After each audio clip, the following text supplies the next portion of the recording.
Assalamualaikum warahmatullahi wabarakatuh.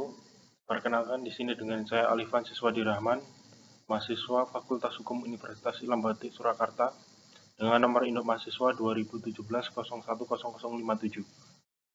Di sini saya akan mempresentasikan proposal penelitian saya terkait dengan pelaksanaan penyidikan terhadap tindak pidana mendistribusikan dokumen bermuatan kesusilaan yang disertai ancaman kekerasan di wilayah hukum Polres Sukoharjo. Latar belakang dari proposal saya adalah Indonesia sebagai negara hukum dinyatakan dalam pasal 1 ayat 1 Undang-Undang Dasar Negara Republik Indonesia tahun 1945. Ini negara Indonesia adalah negara hukum. Realita yang muncul kemudian adalah berkembangnya kejahatan yang lahir dalam cyberspace, yaitu kejahatan yang berkaitan dengan delik kesusilaan, terutama berkaitan dengan masalah pornografi, mucikari, dan pelanggaran kesusilaan atau pencabulan atau perbuatan tak senonoh atau zina. Berdasarkan pasal 1 angka 14 Kitab Undang-Undang Hukum Pidana atau KUHP, bahwa yang dimaksud dengan tersangka adalah seseorang yang karena perbuatannya atau keadaannya berdasarkan bukti permulaan patut diduga sebagai pelaku tindak pidana. Menetapkan seseorang menjadi tersangka haruslah didapati bukti cukup, yaitu paling sedikit 2 jenis alat bukti yang ditentukan melalui gelar perkara, sehingga harus ada proses terlebih dahulu dalam menetapkan seseorang menjadi tersangka. Kemudian rumusan penelitian. 1. Bagaimana pelaksanaan penyidikan terhadap tindak pidana mendistribusikan dokumen bermuatan kesusilaan yang disertai ancaman kekerasan di wilayah hukum Polres Sukoharjo.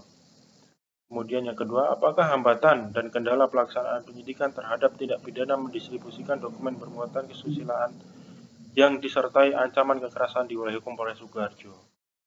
Sedangkan untuk tujuan penelitian yaitu adalah 1. Untuk mengetahui bagaimana pelaksanaan penyidikan terhadap tindak pidana mendistribusikan dokumen bermuatan kesusilaan yang disertai ancaman kekerasan di wilayah hukum Polres Sukoharjo. Dan yang kedua adalah untuk mengetahui hambatan dan kendala pelaksanaan penyidikan terhadap tindak pidana mendistribusikan dokumen bermuatan kesusilaan yang disertai ancaman kekerasan di wilayah hukum Polres Sukoharjo.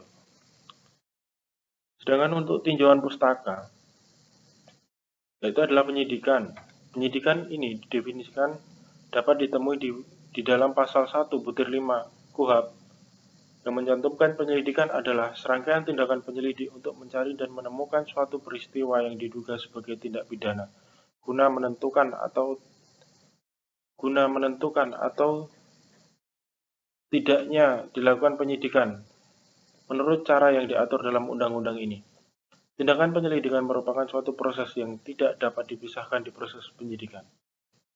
Bawengan 2017. Kemudian tindak pidana adalah suatu perbuatan yang dilarang atau diwajibkan oleh undang-undang yang apabila dilakukan atau diabaikan, maka orang yang melakukan suatu pengabaian itu diancam dengan hukuman. Kemudian kepolisian adalah segala hal ihwal yang berkaitan dengan fungsi dan lembaga polisi sesuai dengan peraturan perundang-undangan pasal 1 butir 1 Undang-Undang Nomor 2 Tahun 2000 tentang Kepolisian Negara Republik Indonesia.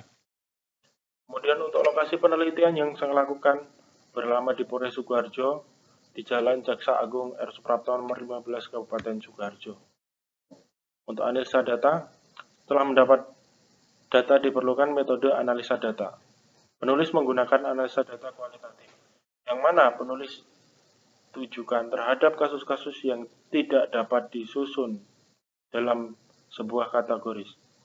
Dalam menganalisa data yang akan digunakan penulis yaitu descriptive analysis, di mana untuk memberikan data yang seteliti mungkin tentang keadaan atau gejala-gejala lainnya, serta untuk mempertegas hipotesa-hipotesa agar dapat membuat teori-teori lama atau dalam rangka menyusun teori-teori baru. Terima kasih, sekian presentasi proposal dari saya. Terima kasih atas perhatiannya. Wabillahi taufiq wal hidayah. Wassalamualaikum warahmatullahi wabarakatuh.